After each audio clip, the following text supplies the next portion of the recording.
नमस्कार, आज़ाद इंडियन में आपका स्वागत है दोस्तों। आज हो गया 23 दिसंबर, जो फटाफट ब्रेकिंग न्यूज़ निकल के आ रही है एक एक करके आपको बताएंगे। तो दोस्तों बड़ी खबर निकल के आ रही है। आज प्रधानमंत्री नरेंद्र मोदी का वाराणसी दौरा। फिर से 2 लाख से अधिक कुर्सियां के लिए आरटीओ को 1500 वाहन जुटाने की जिम्मेदारी सौंपी गई है। इस बीच दूसरी बड़ी अपडेट, मोदी के प्रयागराज के दौरे के बीच वाराणसी लौटी महिलाएं मोदी को कोसते हुए जमकर गरियाया। मोदी को कहा, हमें पागल समझा है क्या, अब मोदी को नहीं देंगे वोट। ये बेहद बड़ी खबर निकल के आ रही है। दूसरी बड़ी अपडेट, यूपी के बलिया में बीजेपी के खिलाफ फूटा लोगों का गुस्सा। प्रचार गाड़ी पर बरसाए पत्थर, बीजेपी की गाड़ियों पर ये हालत हो चुकी है। तीसरी बड़ी अपडेट, जम्मू कश्मीर श्रीनगर में ईदगाह के पास फायरिंग, आतंकी की गोली से मर गया है नागरिक। ये बेहद बड़ी खबर निकल के आ रही है, तो एक एक करके बताएंगे। जहां पे आर्यन खान मामले में जबरन वसूली के नहीं मिले सबूत, अभी कोई रिपोर्ट, ये करारा झटका लगा है, तो एक एक करके बताएंगे दोस्तों। जहां पे आपको बता दें, अब बड़ा बयान दे दिया है। ताकत दिखाने के खुले में नमाज को लेकर गुरुग्राम विवाद के बीच मुख्यमंत्री खट्टर ने बड़ा बयान दे दिया है। मुसलमानों को लेकर किया ऐलान, तो वहीं महबूबा मुफ्ती ने बड़ा ऐलान किया है। अयोध्या में भाजपा नेता धड़ल्ले के साथ लूट रहे हैं जमीनों को, प्रधानमंत्री जवाब दे, कांग्रेस पार्टी ने उठाए सवाल।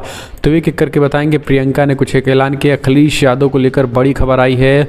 तो दोस्तों सब कुछ खबरें एक करके विस्तार से आपको बताएंगे, लेकिन उससे पहले एक छोटा सा निवेदन, अगर आपने चैनल को सब्सक्राइब नहीं किया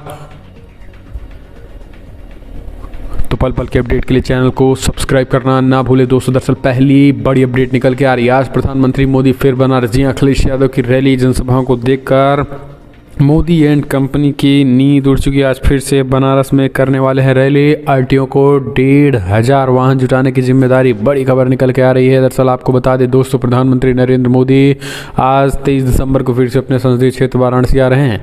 10 दिनों की अवधि में पीएम मोदी का दूसरा दौरा होगा। पिंडरा के करखियाओं में जनसभा से एक बार फिर पीएम 2100 करोड़ रुपए की 25 परियोजना को सौगात देंगे। प्रधानमंत्री मोदी के सभा स्थल पर 2 लाख लोगों के जुटने का अनुमान है। बैरिकेडिंग के अंदर 2 लाख से फाइबर कुर्सियां लगा दी गई हैं। इस बार प्रधानमंत्री मोदी के मंच से ठीक सामने बैरिकेडिंग के बाद अति विशिष्ट लोगों के लिए सोफे और वीआईपी कुर्सियां लगाई जा रही हैं। हाईवे से सटे जनसभा स्थल पर पहुंचने के लिए अलग अलग द्वार भी बनाए जा रहे हैं। कखरिया में होने वाली प्रधानमंत्री की जनसभा 1500 वाहनों की व्यवस्था की जिम्मेदारी दे दी गई है। ये आपको बता दें, आरटीओ को 1500 वाहन जुटाने की जिम्मेदारी। लेकिन सबसे बड़ी बात यह है कि पूरा जहां अमला लग गया है मोदी की रैलियों में भीड़ जुटाने के लिए, तो दूसरी तरफ भीड़ जो जुटी है उनको कहीं ना कहीं तरीके से इग्नोर किया जा रहा है। और आपको बता दें, ना तो खाने पीने की व्यवस्था दी जा रही है और ना ही ठीक से यातायात। और यही कारण है कि बनारस से आई, इलाहाबाद में आई महिलाओं ने मोदी पर जमकर कोसा और कहा है कि हमें पागल समझते हैं क्या, नहीं देंगे मोदी को वोट। तो मोदी को वोट ना देने की भी बातें कहीं, और एक तरीके से हम कह सकते हैं कि मोदी पर जो है वो गुस्सा फूट पड़ा है। कमेंट के माध्यम से दोस्तों आप सुझाव देना ना भूलें। जिस तरीके से अजीत अंजुम ने ये खुलासा, अजीत अंजुम की वीडियो रिपोर्टिंग की है, जिस तरीके से उसे हड़कंप मचा हुआ है। हम चलते हैं एक और अपडेट लेते हैं। यूपी के बलिया में बीजेपी के खिलाफ फूटा लोगों का गुस्सा, प्रचार गाड़ी पर बरसाए पत्थर। जी हां दोस्तों, वाराणसी यूपी में होने वाले आगामी विधानसभा चुनाव 22 के लिए बीजेपी ने पूरी ताकत झोंक दी है। जनता को रिझाने के लिए एक के बाद एक कई योजनाएं शुरू की जा रही हैं। राम मंदिर, काशी विश्वनाथ कॉरिडोर समेत कई प्रोजेक्ट बीजेपी बड़ी उपलब्धियों के तौर पर गिनवा रही है। लेकिन जमीन पर बीजेपी के खिलाफ जनता का आक्रोश कम होने का नाम नहीं ले रहा है। ताजा उदाहरण यूपी का बलिया जिला है, जहां बीजेपी की प्रचार गाड़ी देख जनता ने उन पर हमला कर दिया। यूपी के पत्रकार अनिल तिवारी ने एक वीडियो सोशल मीडिया पर शेयर करते हुए लिखा है कि जिसमें दिखाई दे रहा है एक टेम्पो पर बीजेपी का प्रचार गाड़ी पर जनता पत्थर फेंक रही है। देखते ही देखते भीड़ बढ़ जाती है और लोग एक के बाद एक कई पत्थर प्रचार गाड़ी पर फेंकते हैं। इसके बाद बीजेपी की प्रचार गाड़ी तेजी से आगे बढ़ जाती है। ये बेहद बड़ी खबर निकल के आ रही है। तो दोस्तों भाजपाइयों के जो है उल्टे गिनती शुरू हो चुकी है यूपी में खास करके, और हालत खराब हो चुकी है।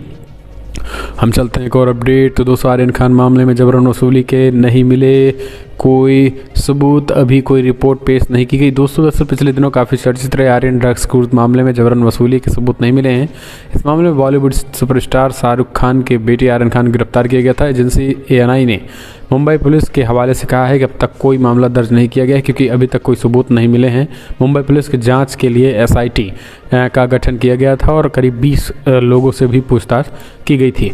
तो दोस्तों ये भी बड़ी खबर। इस बीच हम चलते हैं एक और अपडेट लेते हैं। आपको बता दें जहाँ पे हैदराबाद का नाम भाग्यनगर करना चाहता है RSS, योगी आदित्यनाथ और अमित शाह कर चुके हैं मांगी। हम आपको बता रहे हैं किस तरीके से संघ जो है यूपी विधानसभा चुनाव से ठीक पहले अपने जो है खेलने की तैयारी कर रहा है और किस तरीके से ध्रुवीकरण किया जा सके इसको लेकर भरपूर प्रयास कर रहा है। और संघ ने अब हैदराबाद का नाम बदलकर भाग्यनगर करने का भी मुद्दा उठा दिया है। देश के गृह मंत्री अमित शाह, यूपी के CM योगी आदित्यनाथ सरीखे नेता पहले ही इस मुद्दे को उठा चुके हैं। हम चलते हैं एक और अपडेट। दोस्तों आपको बता दें अयोध्या में लूट मच चुकी है। भाजपा के नेताओं की जमीन की लूट, जी हाँ जमीन की लूट। अब कांग्रेस पार्टी ने बोला बड़ा हमला, बोले प्रधानमंत्री जवाब दें और कराए जांच। सुरजेवाला ने उठाया सवाल।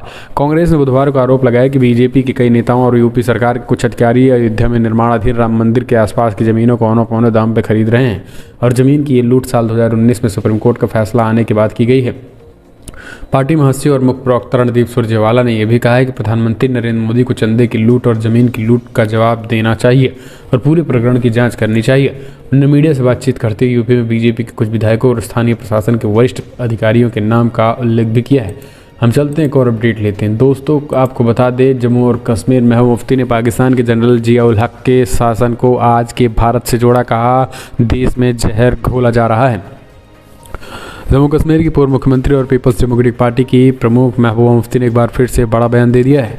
उन्होंने जम्मू की पार्टी की एक रैली में कहा है कि आपको इस देश में ऐसे हजारों जिन्ना मिल जाएंगे जो न सिर्फ ज़मीन को बांटते हैं बल्कि लोगों को भी बांटते हैं और उनका आज़ादी में योगदान तक नहीं है।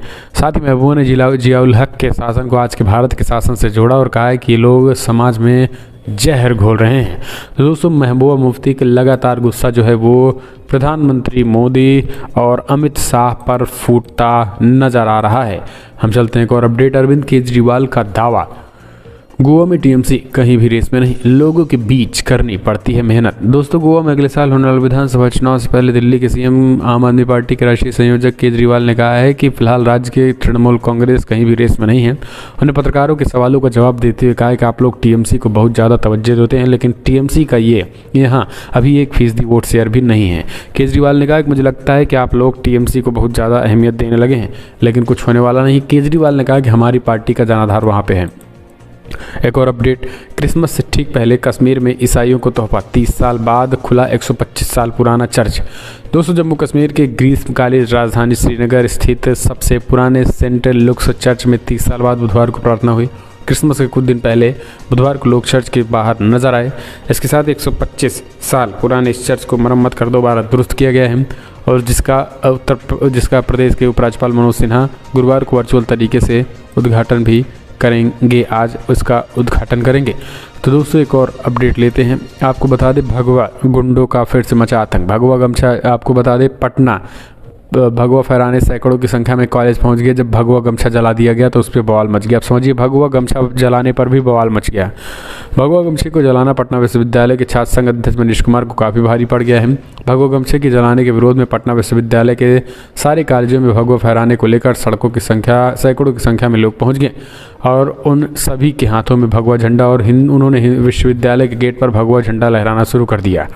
तो दोस्तों आपको बता दें लगातार जो जोरदार विरोध जो है भगवा गुंडों को देखते हुए ये देखने को मिला है। और यहाँ पर केवल मामला इतना था कि एक व्यक्ति ने भगवा गमछे को जो है वो जला दिया। इसलिए अपडेट, ताकत दिखाने के लिए खुले में नमाज सही नहीं, गुरुग्राम विवाद पर मुख्यमंत्री खट्टर की दो टूक। दोस्तों अब हरियाणा के गुरुग्राम में खुले में नमाज को लेकर विवाद पर राज्य के मुख्यमंत्री मनोहर लाल खट्टर ने विधानसभा में बयान दिया है। मुख्यमंत्री खट्टर ने विधानसभा में कहा है कि किसी भी समुदाय के किसी भी नागरिक को सार्वजनिक स्थान पर धार्मिक प्रार्थना नहीं करनी चाहिए। मुख्यमंत्री ने साफ कहा है कि ताकत दिखाने के लिए खुले में प्रार्थना करना बिल्कुल सही नहीं है। दरअसल खुले में नमाज को लेकर लगातार विवाद जारी है और एक बार फिर से जुमे की नमाज है और कल फिर विवाद होने वाला है। ऐसे में उससे पहले मुख्यमंत्री मनोहर लाल खट्टर ने कहीं न कहीं एक तरीके से नमाजियों पर ही निशाना साधते नजर आ रहे हैं और उनका कहना है कि खुले में ताकत ठीक नहीं है, खुले में नमाज सही नहीं है। इस पर खट्टर के ये बयान निकल के आना अपने आप में कहीं ना कहीं ये दर्शाता है कि किस तरीके से एक तरफा काम जारी है। अगली एक और अपडेट, समय से पहले समाप्त हुआ संसद का शीत सत्र, अनिश्चितकाल के लिए सदन स्थगित। संसद के शीतकालीन सत्र में समाप्ति से 2 दिन पहले ही दोनों सदनों लोकसभा और राज्यसभा को अनिश्चितकालीन के लिए स्थगित कर दिया गया। संसद का शीतकालीन सत्र 29 नवंबर को शुरू हुआ, जो कि 23 दिसंबर तक चलना था, लेकिन बुधवार को ही इनका समापन कर दिया गया। लोकसभा में सत्र समापन की घोषणा करते हुए स्पीकर ओम बिरला ने कहा है कि 17वीं लोकसभा का 7वां सत्र आज अनिश्चितकाल के लिए स्थगित हो गया। सत्र के दौरान अनेक विषयों पर सार्थक सकारात्मक चर्चा हुई। सत्र की उत्पादकता 82% रही। इस सत्र में कुल 18 बैठकें हुई हैं। कई विधेयक भी पारित किए गए हैं। एक और अपडेट लेते हैं दोस्तों, अयोध्या में राम मंदिर पर एससी के फैसले के बाद भाजपा के विधायकों में जमीन खरीदने की होड़ मच गई है। एसडीएम, डीआईजी और कमिश्नरों के रिश्तेदारों ने भी लिए प्लाट। दोस्तों, अयोध्या में 9 नवंबर 2019 को सुप्रीम कोर्ट के फैसले के साथ ही राम मंदिर के निर्माण की मंजूरी मिल गई थी, जिसके बाद से ये जगह लोगों के लिए आकर्षण का केंद्र बनी हुई है। यही वजह है कि विधायकों से लेकर बड़े अधिकारियों के रिश्तेदारों तक में जमीन खरीदने की होड़ मच गई है। जैसे जैसे मंदिर का निर्माण हो रहा है, उतनी तेजी से ही प्लाट खरीदे जा रहे हैं। जिन्होंने जमीन खरीदी है उनमें विधायक, मेजर, राज्य ओबीसी कमीशन के सदस्य, divisional commissioner, sub divisional magistrate, police के डिप्टी इंस्पेक्टर जनरल और राज्य सूचना आयुक्त के रिश्तेदार भी हैं। अब आप समझिए एक तरीके से ये जमीन घोटाला जो लैंड जिहाद है, इसे हम कह सकते हैं कि लैंड जिहाद कुल मिला के भाजपा ही कर रहे हैं। अगली एक और अपडेट, मेरे पास बहनें हैं। दीवार फिल्म की मशहूर डायलॉग से प्रियंका ने बताया यूपी में कांग्रेस का आधार। दरअसल महिलाओं को राजनीति की मुख्य धारा में लाकर यूपी में कांग्रेस की चुनावी नैया पार लगाने की कोशिश में लगी पार्टी महासचिव प्रियंका गांधी वाड्रा ने मशहूर फिल्म दीवार के संवाद से खुद को जोड़ते हुए कहा है कि मेरे पास बहन यानी महिलाएं हैं। प्रियंका ने बुधवार को एक टीवी चैनल बातचीत में दीवार फिल्म के मशहूर संवाद को खुद से जोड़ा है। टीवी चैनल से बातचीत में जब प्रियंका गांधी वाड्रा से उनसे पूछा गया क्या यूपी में कांग्रेस के पास जाति या धर्म का कोई आधार नहीं, इसलिए उनसे महिलाओं की बात शुरू की। इस पर पार्टी महासचिव ने कहा है कि आपने दीवार फिल्म में अमिताभ बच्चन का वो डायलॉग सुना होगा। अमिताभ बच्चन ने अपने भाई फिल्म में अमिताभ का भाई एक किरदार निभा रहे थे और उन्होंने कहा कि गाड़ी है, बंगला है, क्या है, लेकिन उन्होंने कहा कि मेरे पास माँ है। ठीक उसी प्रकार से मेरे पास न जाति है न धर्म है, मेरे पास मेरी महिलाएं हैं, मेरी बहन है, मेरी माताएं हैं। इस तरीके से उन्होंने नया पासा कांग्रेस यूपी विधानसभा में फेंकने की तैयारी में। अगली एक और अपडेट, अखिलेश नए नेताजी यानी अखिलेश यादव के शिवपाल नए नेताजी यानी अखिलेश यादव का नेतृत्व स्वीकार करने को तैयार। चाचा शिवपाल पड़े नरम। प्रगतिशील समाजवादी पार्टी प्रमुख शिवपाल यादव ने कहा है कि उनके भतीजे एवं समाजवादी पार्टी के अध्यक्ष अखिलेश यादव परिपक्व होकर नए नेता बन गए हैं। उन्होंने कहा है कि अखिलेश यादव का नेतृत्व स्वीकार करने में कोई गुरेज नहीं है। यूपी रोडवेज एम्प्लॉयज़ यूनियन के एक कार्यक्रम में हिस्सा लेने पहुंचे शिवपाल ने कहा है कि पिछले दिनों उनकी अखिलेश यादव से मुलाकात लखनऊ में लंबी और अच्छी बातचीत हुई। इस दौरान परिवार के सभी सदस्य मौजूद रहे। उन्होंने कहा कि विधानसभा चुनाव के ऐलान के बाद ही सपा और प्रसपा के बीच सीटों का बंटवारा तय हो जाएगा। हालांकि वो चाहते हैं कि उनकी पार्टी के जिता हुए उम्मीदवार को टिकट मिल जाए। शिवपाल यादव ने कहा है कि मैंने इस बात को भी स्वीकार कर लिया है कि सपा के नए नेता अखिलेश यादव ही हैं। हम चलते हैं एक और अपडेट लेते हैं दोस्तों। कोविड-19 का एक तरीके से प्रकोप जो है वो फैल रहा है। दिल्ली में क्रिसमस नए साल में जश्न के लिए दिशा निर्देश, समारोह पर रोक। इस बीच आपको बता दें शादी रैलियों पर भी लग सकता है ग्रहण। दिल्ली में कोरोना वायरस के ओमिक्रॉन वेरिएंट के बढ़ते मामलों के बीच बुधवार को क्रिसमस और नए साल के लिए दिल्ली आपदा प्रबंधन प्राधिकरण ने दिशा निर्देश जारी किए हैं। डीडीएमए ने सभी प्रकार के समारोहों पर प्रतिबंध लगाए हैं। इसके अलावा 50% क्षमता के साथ सम्मेलन करने की मंजूरी दे दी है। डीडीएमए ने निर्देश दिए हैं कि सभी डीएम और पुलिस उपायुक्त सुनिश्चित करें कि दिल्ली में क्रिसमस और नए साल के मौके पर उनके क्षेत्र में कोई सांस्कृतिक कार्यक्रम, जमावड़ा समारोह न हो। शादी और अन्य समारोहों पर 200 लोगों की अनुमति दी गई है। डीडीएमए ने सभी जिला अधिकारियों को निर्देश दिया है कि वो अपने अपने क्षेत्र में पुलिस उपायुक्तों के साथ सुपर स्प्रेडर क्षेत्रों की पहचान करें और कोरोना गाइडलाइंस के तहत उन क्षेत्रों में जरूरी कदम भी उठाएं। ये एक और अपडेट लेते हैं। विवादित बयान पर मांझी अब बोले ब्राह्मण नहीं, ब्राह्मणवाद का करता हूं विरोध। बिहार के पूर्व मुख्यमंत्री जीतनराम मांझी ने ब्राह्मणों पर विवादास्पद बयान को लेकर अब नया विवाद खड़ा हो गया है। बोधगया में एक प्रेस कॉन्फ्रेंस में मांझी ने कहा है कि मैं किसी ब्राह्मण का नहीं बल्कि ब्राह्मणवाद का विरोध करते हैं। इसके साथ उन्होंने आखिरी दम तक मनुवादियों का विरोध करने की बात कही है। मांझी बोले कि अल्पज्ञानी, मांस मदिरा का सेवन करने वाले और गरीबों को मूर्ख बनाने वाले पाखंडी पुजारियों का विरोध करने में पीछे नहीं हटूंगा। गौरतलब है कि मांझी हाल ही में ब्राह्मणों पर आपत्तिजनक टिप्पणी को लेकर चौतरफा घिर गए थे। सबसे प्रबल विरोध विरोध नीतीश सरकार में शामिल भाजपा नेताओं की ओर से आया था। भाजपा की बिहार इकाई के कार्यकारी सदस्य गजेंद्र झा ने तो जीप काटने पर 11 लाख रुपए के इनाम और आजीवन खर्च वहन करने जैसा विवादास्पद बयान दे दिया था। हालांकि पार्टी ने उन्हें बाहर का रास्ता दिखा दिया है। एक और अपडेट लेते हैं दोस्तों, बड़ी खबर निकल के आ रही है। मनी लॉन्ड्रिंग केस में नोरा फतोही पर भी शिकंजा। जी हाँ दोस्तों, हाल ही में 200 करोड़ रुपए की मनी लॉन्ड्रिंग का खुलासा हुआ है, जिसके बाद से इस केस में हर रोज नए खुलासे हो रहे हैं। मुख्य आरोपी सुकेश चंद्रशेखर ने इस मामले में अभिनेत्री जैकलीन फर्नांडिस का नाम लिया था। इसके साथ ही आपको बता दें, उनके साथ साथ अब नोरा फतोही भी रडार में आ गई हैं और लगातार उनसे भी पूछताछ जारी है।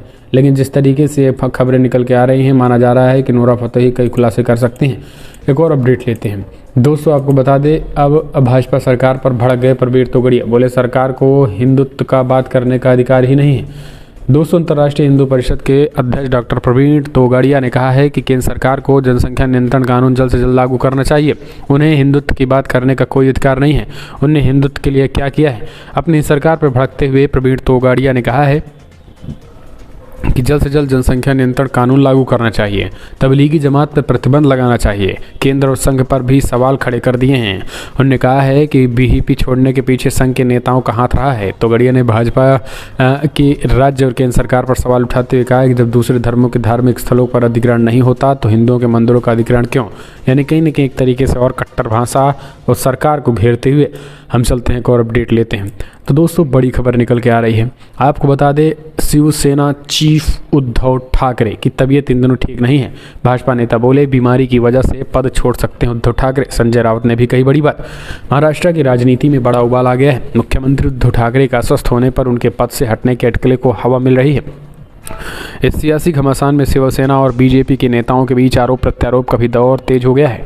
महाराष्ट्र बीजेपी के अध्यक्ष और विधायक चंद्रकांत पाटिल ने बुधवार को कहा है कि मुख्यमंत्री उद्धव ठाकरे को स्वस्थ होने तक अपनी जिम्मेदारियां किसी और को सौंप देनी चाहिए। उन्होंने कहा है कि राज्य विधानसभा के शीतकालीन सत्र के दौरान उनकी अनुपस्थिति अनुचित है। वहीं इस पूरे मसले को खारिज करते हुए शिवसेना सांसद संजय राउत ने कहा है कि उद्धव पूरी तरीके से स्वस्थ हैं और उस शीतकालीन सत्र में शामिल होंगे। दोस्तों, भाजपाइयों को लग रहा है कि उद्धव ठाकरे कोमा में चले गए हैं। हम चलते हैं, एक और अपडेट लेते हैं। बड़ी खबर, चुनावी रण में अब यूपी चुनाव के रण में अब उतरेगा हाथी। आज मायावती की बड़ी बैठक, रणनीति पर खोलेंगे अपने पत्ते। बसपा सुप्रीमो मायावती ने 23 दिसंबर को पार्टी मुख्यालय पर बैठक बुलाई है। आज यानी विधानसभा चुनाव को लेकर बड़ी बैठक है, अहम मानी जा रही है। इनमें प्रदेश के सभी मुख्य सेक्टर प्रभारियों के साथ प्रदेश के 75 जिलों के जिलाध्यक्षों को बुलाया गया है। बताया जा रहा है कि मायावती इस दिन विधानसभा चुनाव की रणनीति का खुलासा करेंगी और वो चुनाव प्रचार के लिए कब से निकलेंगी। कल से मायावती 23 दिसंबर को होने वाली बैठकों में मुख्य सेक्टर प्रभारियों और जिलाध्यक्षों की फीडबैक लेकर जमीनी हकीकत का पता लगाएंगे। इसके आधार पर आगे की रणनीति भी तय करेंगे। पार्टी सूत्रों का कहना है कि इसके बाद ही मायावती चुनावी समर में प्रचार के लिए उतरेंगी। तो मायावती जो है जल्द ही चुनाव प्रचार में आपको देखने को मिल सकती हैं। एक और अपडेट लेते हैं दोस्तों, वेदबी के आरोपियों की हत्या पर बोले कैप्टन, सभ्य समाज में ये स्वीकार नहीं है। कहा सुरक्षा और विकास हमारी प्राथमिकता होनी चाहिए। पंजाब के पूर्व मुख्यमंत्री कैप्टन अमरिंदर सिंह ने मंगलवार को कहा है कि राष्ट्रीय सुरक्षा और पंजाब का कल्याण उनके एजेंडे में सबसे ऊपर है और ऐसी उम्मीद है कि अगली पीएलसी बीजेपी सरकार इस पर सफलतापूर्वक काम करेगी। राजापुरा में कांग्रेस नेता जगदीश कुमार जग्गा को पार्टी में शामिल करने के बाद जनसभा को संबोधित करते हुए अमरिंदर ने कहा है कि चुनाव में सफलता हासिल हो और इसके लिए दोनों पार्टी निकट समन्वय के साथ काम कर रही है। हम चलते हैं, एक और अपडेट लेते हैं। तो दोस्तों, बड़ी खबर एक और निकल के आ रही है, जहाँ पर यूपी चुनाव से पहले एसपी नेताओं पर आईटी की रेड में 154 करोड़ के हवाला कारोबार की खुलासे हुए हैं। यूपी से लेकर कर्नाटका तक समाजवादी पार्टी और अन्य नेताओं के ठिकाने पर की गई छापेमारी में आयकर विभाग को 154 करोड़ के हवाला ट्रांजैक्शन के सबूत कथित तौर पर मिल गए हैं। इस दौरान आयकर विभाग के सामने एक शख्स ने 68 करोड़ रुपए की बेनामी संपत्ति की बात रखने की स्वीकार की है। इसके अलावा केरला के 2 ट्रस्ट में खाड़ी देशों में अवैध रूप से लेन देन की बात आई है। आईटी विभाग द्वारा की गई रेड में पता चला है कि कई तरीके के खुलासे हो रहे हैं। हालांकि इसको लेकर आपको बता दें, समाजवादी पार्टी ने भी खंडन किया है और तमाम तरीके के उन्होंने कहा कि अफवाहें भी हैं। एक और अपडेट लेते हैं दोस्तों, इजराइल कंपनी ने अवैध तरीके से चीन को बेची क्रूज मिसाइलें। जी हाँ, भारत के साथ धोखा। दोस्तों, दरअसल दिसंबर 22 विध्वंसक हथियारों को निर्माण करने वाली इजराइल की 3 कंपनियों और 10 लोगों पर चोरी छिपे क्रूज मिसाइल चीन को बेचने में शामिल पाया गया है। इसके बाद सवाल ये उठ रहे हैं कि क्या दोस्ती की आड़ में भारत को धोखा देने की कोशिश की जा रही थी। रिपोर्ट्स के मुताबिक इजराइल कंपनियों का अवैध रूप से चीन को क्रूज मिसाइलों का निर्यात करने का दोषी पाया गया है। ये बेहद बड़ी खबर निकल के आ रही है।